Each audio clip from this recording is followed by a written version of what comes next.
안녕하세요. 저는 이제 결혼 3년 차의 29살 여자입니다. 결혼을 남들보다 조금 일찍 했어요. 속도 위반으로 결혼을 하게 되었거든요. 그러게 이렇게나 후회할 거였으면 조심 좀 했어야지 하실 분들도 있겠지만 저는 그게 실수라고 생각하지도 않고 사랑스러운 우리 아이 보면 후회가 되지도 않습니다. 그만큼 행복했었거든요. 결혼 생활 중 남편과 저 사이에 사소한 다툼 따위 참 많았지만 그게 그렇게 저를 힘들게 하는 일은 없었습니다. 시부모님들은 했던 말 잘 안 지키고 공수표 남발하시는 게 조금 있기는 하지만 심성이 나쁜 분들은 아니라고 생각했었습니다. 처음에는 했던 말 바꾸시거나 그런 말 한 적 없다고 잡아떼시는 모습이 저를 당황스럽게 만들긴 했지만 점차 시간이 지나면서 어느 정도 적응이 되다 보니 익숙해지고 두 분이 그저 아들 부부한테 잘 해주시고 싶은데 상황이 여의치 않아서 그냥 말뿐일지라도 이렇게 하시는 거구나 하고 받아들이기로 했었습니다. 똑같은 손주가 태어나는데 그게 아들인지 딸인지 무슨 차이가 있나 싶지만 시부모님, 특히 아버님께서 뱃속에 있는 아이가 아들 손주라는 사실에 엄청나게 좋아하셨어요. 기분 낸다는 식으로 산후조리는 시부모님께서 책임져 주신다고 호언장담을 해줬기에 저도 그렇게 알고 있었습니다. 그때는 그게 그냥 지나가는 말로 하신 건 줄은 상상도 못했죠.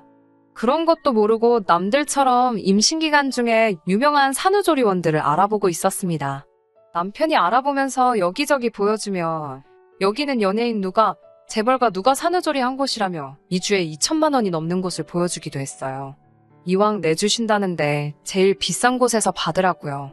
조리원 인맥이 평생 간다는 이야기를 들어서 저도 당연히 욕심이 생기긴 했지만 인생에서 길어봐야 2주 정도 머무는 곳인데 그런 거금을 주고 지내야 하나?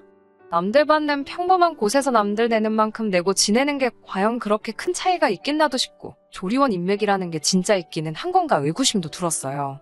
무엇보다 아무리 제 돈 주고 머무는 게 아니라고 할지라도 무슨 유명한 해외 관광지 호텔보다도 비싼 비용을 내면서 하루 지내는 게 제 마음이 편할까 하는 생각을 하니 엄두가 나질 않더라고요. 그래서 최대한 이것저것 비교해보며 마음에 드는 합리적인 곳을 찾아 골라 예약을 했습니다. 시간이 지나서 아이가 태어났고 아이 태어나고 병원에서 3일 정도 있다가 곧바로 시어머니 카드 들고 가서 예약해둔 산후조리원에 가서 결제를 했어요.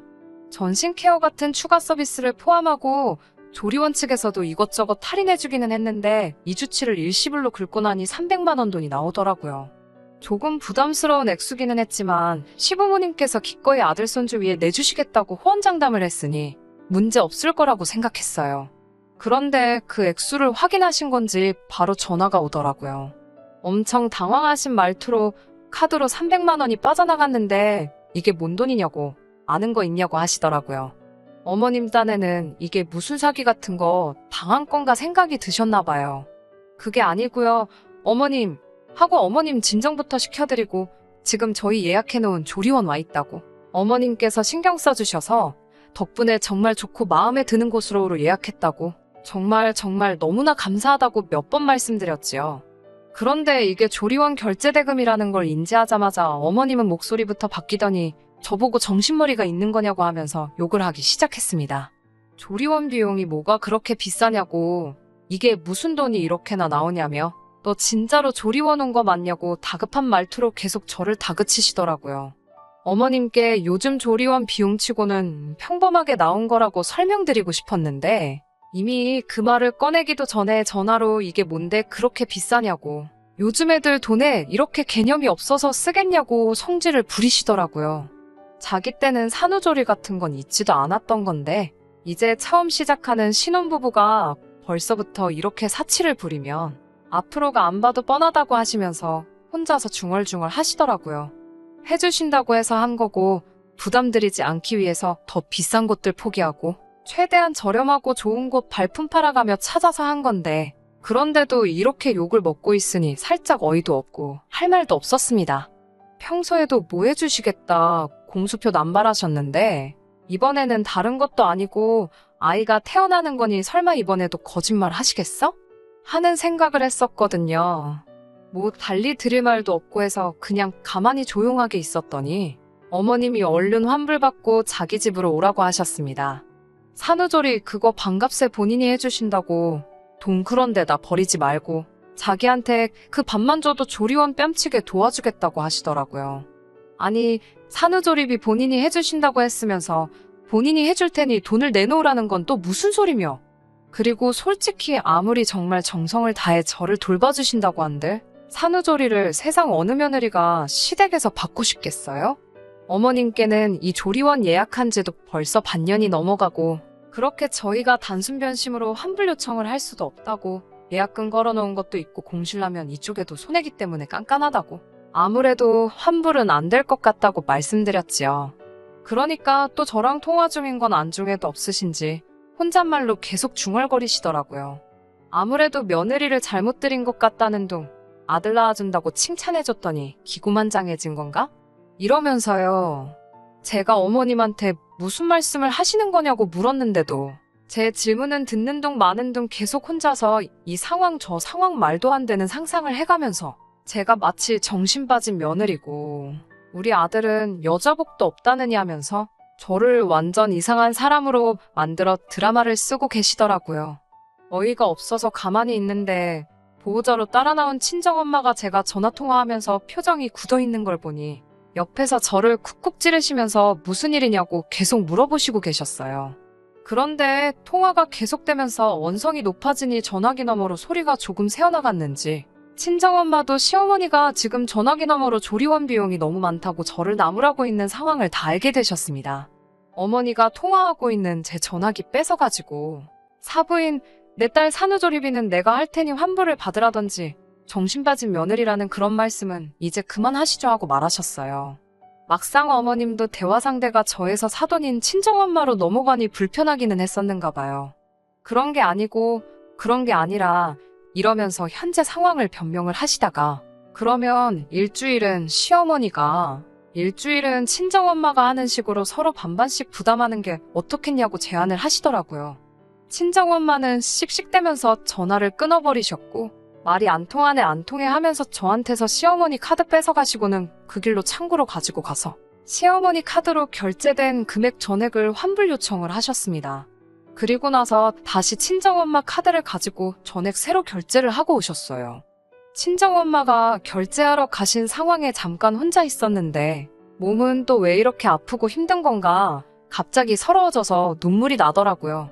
뭐 얼마나 큰 거 해주셨다고 제가 출산한 지 일주일도 안 돼서 시부모님께 이런 욕을 먹고 있어야 하는가 싶고 그 와중에 우리 친정엄마까지 휘말려서 스트레스 받아야만 하나 싶더라고요. 결제 마치고 오신 엄마가 울고 있는 저를 보고 들어와서 위로해 주셨는데 서러운 건 여전했어요. 퇴근하고 조리원으로 온 남편을 보니까 낮에 있던 일이 생각나서 열불이 나더라고요. 남편은 여기 예약한 지가 벌써 반년 가까이 되었는데 그때까지 얼마 정도 나가는지 미리 시부모님께 말 한마디 한 적 없었냐고요. 미리 얼마 정도 된다 말 한마디라도 해드렸으면 비싸면 비싸다. 더 싼 곳이 있는지 한번 찾아봐라 등등 생각해두신 예산에 맞춰서 의견 조율을 했었다면 오늘 일 같은 건 일어나지도 않을 일 아니냐고 따졌어요. 그리고 300만 원짜리 산후조리원을 가도 이 정도인데 남편 말대로 제가 연예인들이나 강남 사모님들 간다는 2주에 몇 천만 원 하는 곳으로 갔으면 아주 산후조리고 뭐고 피바람이 불었겠다고 차라리 그때 그런 곳에서 받으란 말을 하지나 말지. 왜 너까지 시부모님 마냥 공수표를 날렸냐고 한마디 했어요. 그리고 어머님은 대체 왜 그러신 거냐고 누가 해달란 것도 아니고 본인들께서 해주시겠다고 반년 동안 그렇게 생색을 냈으면서 결국 돈 때문에 친정엄마 앞에서 창피하게 이게 무슨 일이냐고요. 친정부모님이 시댁에서 제가 이런 푸대접 받고 지낸다는 거 알리고 싶어서 그런 거냐고요. 시댁 형편이 넉넉한 편이 아니라는 건 이미 알고 있었지만 노후 준비도 다 되어 있으시고 살고 계시는 곳도 대출 하나도 남아있지 않고 자가로 살고 계십니다. 사실 요즘 같은 세상에 그 정도면 중산층 아닌가요? 아버님 은퇴하시면서 가계 수입이 줄긴 했다지만 연금 받으며 생활하고 계시고 어머님도 일을 하고 계시니 생활비도 모자라지도 않아요. 그런데도 저희 결혼할 때부터 양가에서 지출해야 하는 비용 문제로 이런저런 말들이 많았었거든요. 결혼할 때 양가에서 지원금을 5천씩 똑같이 받았습니다.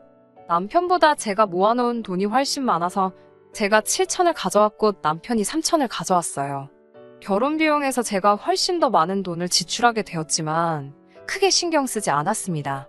왜냐하면 저는 출산 예정일 3개월 전부터 회사를 그만둘 계획이었고 아이가 어느 정도 자랄 때까지는 육아에 집중하려고 했었거든요. 그러면 남편 혼자 한동안 외벌이를 하게 될 테니 당장 제가 결혼할 때 더 많은 비용을 낸다고 하더라도 오히려 그러는 편이 더 균형이 맞는 게 아닌가 하는 생각을 했었거든요. 아무튼 그때도 사실 친정엄마께서는 그래도 자식 결혼하는 건데 사돈이 조금 짜신 것 같다며 실망하신 눈치였어요. 이제 새 출발하는 아이들의 결혼하고 얼마 안 있어서 아이도 태어날 텐데 대출 끼고 집 구하게 하는 건 아니지 않냐며 상황이 되면 좀 더 도와주실 수 있는 부분이 아니냐 하셨었거든요. 그리고 친정부모님이 여력이 되시는 만큼 돈을 더 해주시겠다고 했는데 저는 남편과 제가 모아둔 돈이 차이가 있다고 할지라도 결혼지원금에서 양가 부모님이 내주시는 부분은 차이가 있으면 아무리 제가 출산 후 육아에 집중하는 전업주부가 된다고 해도 남편이 기가 죽지는 않을까. 그리고 우리 쪽에서만 결혼 비용으로 더 큰 돈을 지출한다면 불공평한 결혼을 했다는 생각을 갖고 살게 되지는 않을까 걱정이 돼서 제가 거절했었습니다. 우리끼리도 할 수 있다고 말이에요. 조리원 사건 이후로는 제가 상처받은 게 크기는 했지만 그렇다고 돈 300만 원 때문에 시댁하고 연을 끊는다거나 하지는 않았습니다. 아이 태어나기 전 배부를 때도 시간 날 때마다 가서 인사드리고 출산 앞두고 회사 그만두었을 때는 일주일에 한 번씩은 꼭 전화드려서 안부도 물었어요. 출산 후에도 마음 상하게 한 그 일 최대한 잊어버리려 노력하고 아이 때문에 자주 찾아뵙지는 않았지만 전화를 자주 드렸습니다. 그런데 코로나 터지고부터는 아무래도 찾아뵙는 일이 더 힘들어지더라고요. 그래서 자연스럽게 시댁하고는 조금 거리를 두고 지내게 되었습니다. 친정에도 전화만 드리고 찾아뵙지는 않았으니 친정에만 집중하고 시가를 무시한 것도 아니에요. 평소에 시부모님께서 저희들에게 공수표를 남발하시기는 했지만 약간 실제로 그렇게 해주실 수 있을 것 같은 것들만 하셨었거든요. 노후 준비 다 되어 있으니 어버이날이든 명절이든 용돈 같은 거 필요 없다. 다 너네가 아끼고 모아 좋은데 쓰거라라고 하시면서도 정말 명절날 빈손으로 찾아뵈면 이웃집 누구누구네는 며느리가 냉장고를 바꿔줬다더라. 건강식품을 달마다 보낸다더라. 뭐 이런 식으로 말을 꺼내신다던가 그런 사소한 것들이요. 그런데 최근 얼마 전부터는 누가 물어보지도 않았는데 먼저 저희 결혼할 때 남들 집 안 해줘서 미안하다. 뭐 이런 말을 꺼내시면서 몇 년 뒤부터는 어디서 돈이 들어올 수도 있으니까 그때 돈을 좀 보태줄 테니 더 좋은 집으로 이사가거라 이런 말을 매번 만날 때마다 꺼내시네요. 아버님은 시어머니가 말씀하시면 옆에서 추임새만 넣고 계시다가 한마디씩 보태는 정도고 늘 시어머니가 먼저 이야기를 꺼냅니다. 그동안 날린 공수표만 가지고 비행기 정도 한 대 살 수 있을 정도고 조리원 사건 때 이미 크게 한번 데인 적이 있어서 믿지는 않아요. 그리고 저는 솔직히 시부모님 재산이나 돈에 관심도 없고 관심이 있었다면 아무리 속도 위반일지라도 결혼 준비하는 시점에 뒤집었을 거예요. 매번 공수표 날리실 때는 진짜 해주실 것처럼 이야기하시니 괜히 기대해봤자 상처만 또 받지 않겠나 하는 생각이 들기도 해서 저는 기대도 안 하고 있고 바라지도 않고 있었으며 혹시나 나중에 가서 진짜로 지금 말하는 대로 저희한테 집 살 돈을 주신다고 해도 크게 기쁠 것 같지도 않고 받지 않겠다고 했을 거예요. 더 큰 집이나 좋은 집이 욕심이 났었다면 친정에서 해준다고 할 때 그걸 받았으면 받았지. 이제 와서 큰 돈을 조건 없이 주신다고 하니 아무리 지금 남편이 외벌이하면서 대출금 갚으며 허리띠 졸라매고 살고 있지만 지금 상태가 마음 편하고 좋습니다. 저만 그런 게 아니라 남편도 똑같이 우리 힘으로 사는 게 더 좋고 부모님 재산 갉아먹으며 살고 싶지는 않다고 하는 걸 보니 저랑 비슷한 생각인 것 같고요. 처음 이 이야기를 꺼내셨을 때는 그냥 저희가 거리 두고 지내서 그런가 보다 싶었는데 이젠 뭐 제 얼굴 볼 때마다 몇 번이고 그 이야기 꺼내시고 뜬금없이 전화하셔서는 전화로도 같은 이야기만 하고 전화 끊으시는데 아주 귀에 딱지가 내려앉을 정도더라고요. 듣기 좋은 노래도 한두 번이지 2번, 3번, 10번이고 계속 같은 이야기를 반복해서 들으니 부담스러웠습니다. 그리고 얼마 전이 어머님 생신이라서 아이는 친정어머니에게 맡기고 찾아뵈었어요. 이번에도 어김없이 몇 년 뒤에 돈 들어오면 그 돈으로 제일 먼저 저희 집부터 해주시겠다고 그 이야기를 꺼내시더라고요. 그래서 단호하게 어머님께 집값은 안 보태주셔도 괜찮다고 말씀드렸죠. 그랬더니 니들이 무슨 돈이 있다고 준다는 돈을 거절하니? 하면서 또 몇 년 뒤에 돈 들어올 게 얼마고 그 돈으로 너네 집을 해줘도 본인들 수중에 얼마가 남고 꽤나 구체적으로 이야기를 하시더라고요. 그래서 솔직하게 자꾸 그런 말씀 하시는 거 부담스럽다고 말씀드렸습니다. 애초에 돈 받을 거 생각하고 결혼했으면 남편하고 결혼하지도 않았을 거라고. 그 돈은 두 분 노후 자금에 쓰시는 게 더 좋을 것 같다고 단호하게 말씀드렸습니다. 그랬더니 어머님은 제가 무슨 결혼할 때 시댁에서 집 안 해줘서 앙심 품은 거지근성 며느리 취급을 하기 시작하더라고요. 조리원 때 이야기를 꺼내더니 그때 이후로 도통 찾아오지도 않고 제가 시댁이 돈이 없다고 무시를 하고 있었다고 하더라고요. 어이가 없었어요.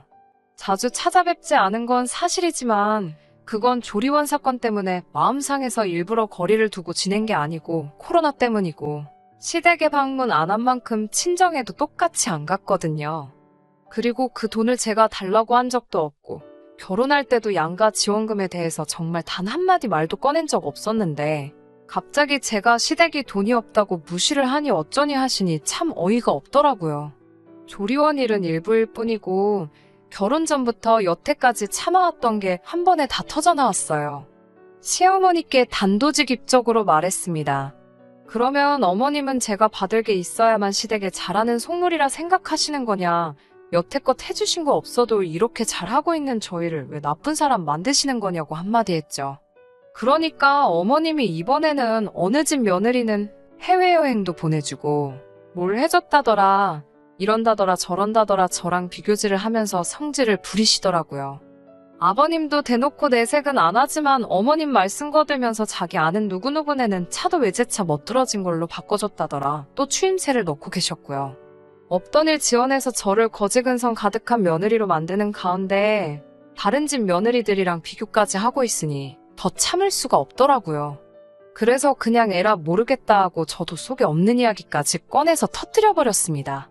그 집 며느리들은 시댁에서 집 해줬는가 보죠. 저희도 그럼 집 지금 해주시라고. 그러면 저희가 차도 바꿔드리고 냉장고도 바꿔드리고 이것저것 다 해드린다고요. 그리고 지나간 이야기지만 그동안 조리원이며 기타 등등 공수표 날리신 것도 전부 다 해달라고요. 몇 년 뒤에 주실 거면 줄 수 있을 때 말씀하시라고. 어머님이야말로 진짜로 줄지 안 줄지도 모르는 걸 믿기 삼아 그동안 저희한테 효도받으려는 속셈 아니냐고. 어차피 지금 당장 돈 나가는 거 없으니까 그때까지 저희 보고 알아서 잘 하라는 말씀이신가요? 그거야말로 진짜 속물인 거 아닌가요? 하고 한마디 했습니다.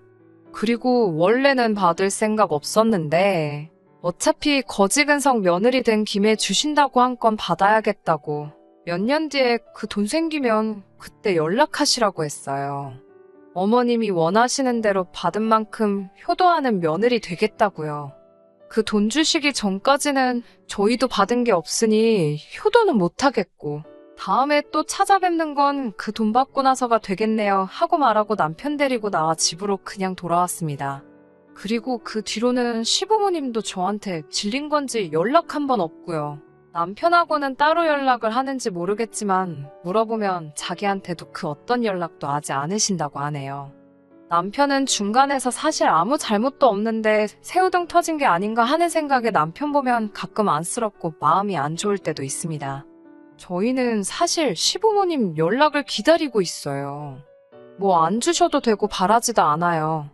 그냥 저희 진심만 알아주시면 좋겠는데 계속 끝까지 자기들이 아무것도 못해줘서 저희가 효도를 안 한다는 자격지심 속에 살고 계신다면 저희도 억지로 기분 맞춰서 해드리는 효도를 해드릴 수 없고 그 효도 받으시는 시부모님 마음도 만족스럽지 않을 거란 생각에 두 분 생각이 바뀌기만을 기다리며 이렇게 계속 거리를 두고 지내게 되겠지요. 언젠가는 두 분이 저희의 진심을 알아주실 거라 믿으면서 이렇게 오늘도 시부모님의 연락을 기다리며 사연 줄이도록 하겠습니다. 끝까지 들어주셔서 감사합니다. 오늘의 사연은 여기까지입니다. 구독과 좋아요, 알람 설정 부탁드리고 더 좋은 사연으로 다시 찾아뵙겠습니다. 감사합니다.